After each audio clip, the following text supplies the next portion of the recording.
Good morning. We were way too tired to film last night, so this is where we camped last night, at the first of the Tyndall Creek campsites. It has just gone 5:30. We did try and go for an early start, and then we decided that crossing streams that are dangerous at best of times, when you can't see and only have headlamps, is stupid, so we're setting off a little bit later so we have daylight.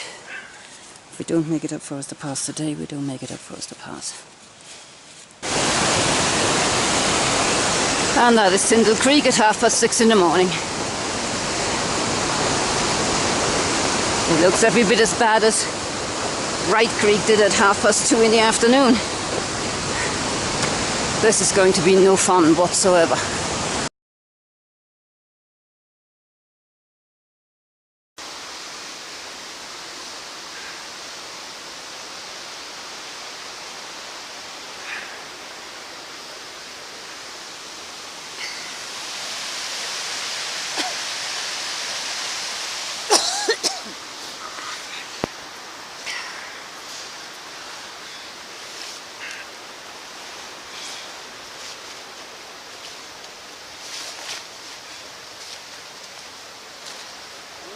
Yeah. Oh, yeah.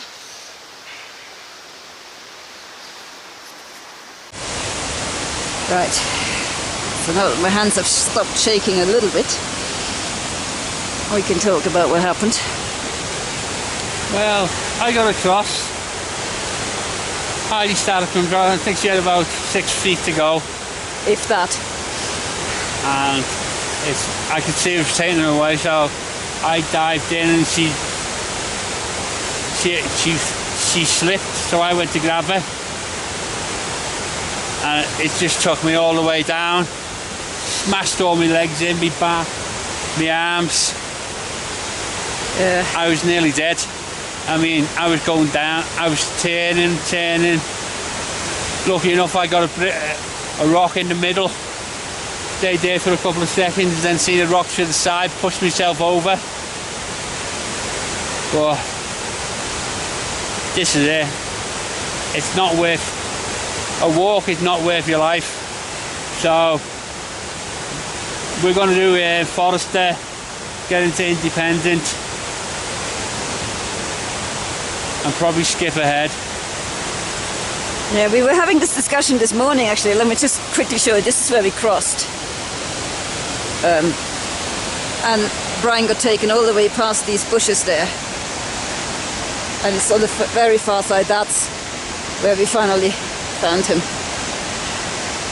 And there's another gentleman here that crossed with us. It was just, it was unfortunate. I could almost grab the other side. And it just, I was in a position I knew if I'd moved one more foot, it would take me over. And yeah, so Brian came in after me. Just as I lost it, and unfortunately, yeah, because I was then scrambling under, I was going under, and he tried to grab me, did grab me, but then he got swept away. I tried to grab him. I lost my hiking pole in the process, but you know, all in all, that is all we've lost. Yeah, we're still alive. We're still alive, and freezing cold and soaking wet. And we had this discussion this morning actually before we got here, saying that, you know, we should probably have a good think about what we're doing in Independence, mainly because of the logistics of walking at the moment. I mean, you kind of can only really walk between the hours of 4 and 10, and then the snow gets too slushy again. I mean, it was slushy this morning at 6, because it doesn't freeze overnight necessarily anymore. You know, going through the Sierras, it's just going to take us so much time in these conditions, because you know, you can only do a pass a day. You can only really, I mean, we can only move at about 1 mile an hour, and then the river crossings, and then this happens, and it's like we don't even have to have this discussion anymore. We just need to figure out the logistics of where we can go to. I mean, this is Tyndall Creek. It has a bit of a reputation, but it isn't even one of the creeks that people have lost their lives in. And if this is like that, at 6 in the morning where, you know, the snow spell hasn't affected it yet. There's not even any point in trying Bear Creek and Evolution Creek with someone my size. I'm 5'2". I cannot stand up against these kind of currents. Brian can, I can't.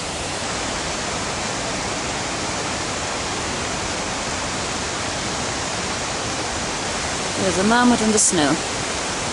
Come to laugh at us for being so stupid as to even attempt to cross the stream. You wouldn't do that, would you? It's 11:15 and we're finally hiking again. It's taken us all this time to dry out and for Brian's knee to stop blowing up. Now, having just said that, this is what we were afraid of. This is the trail. Yeah. Okay.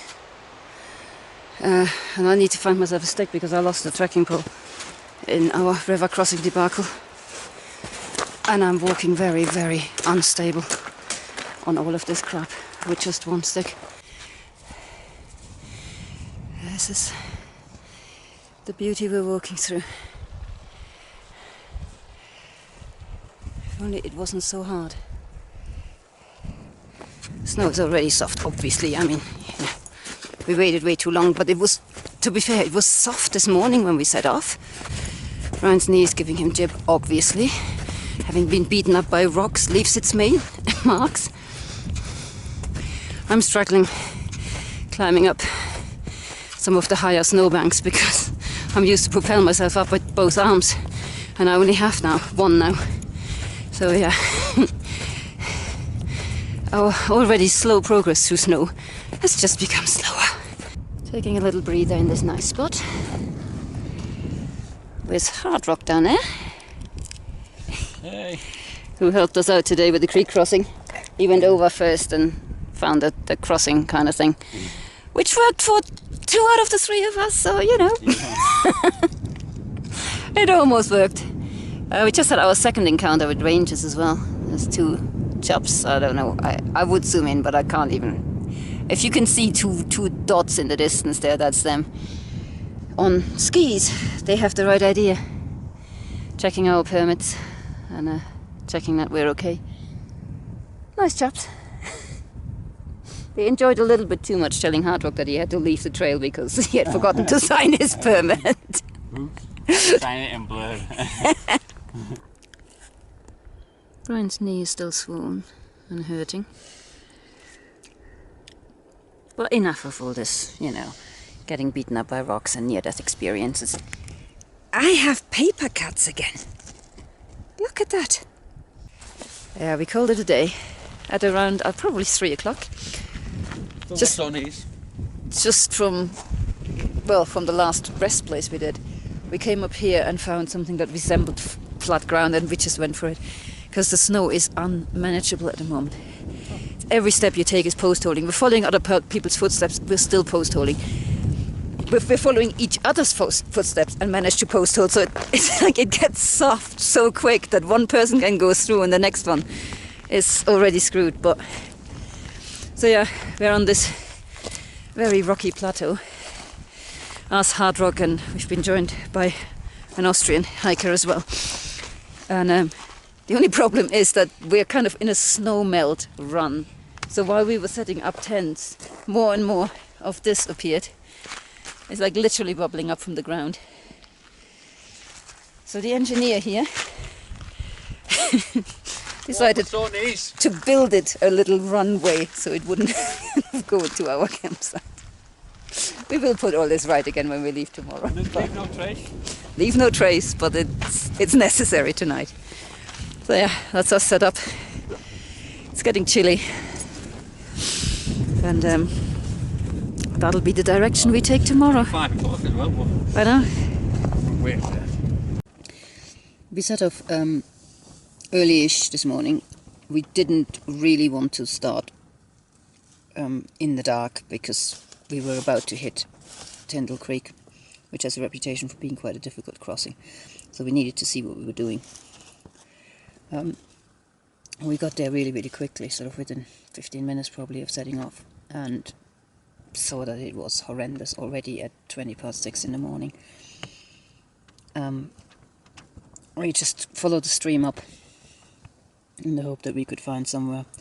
We eventually saw Hard Rock on the other side waving to us to indicate where he had crossed. He'd left the campsite about a couple of minutes, half an hour or so before us.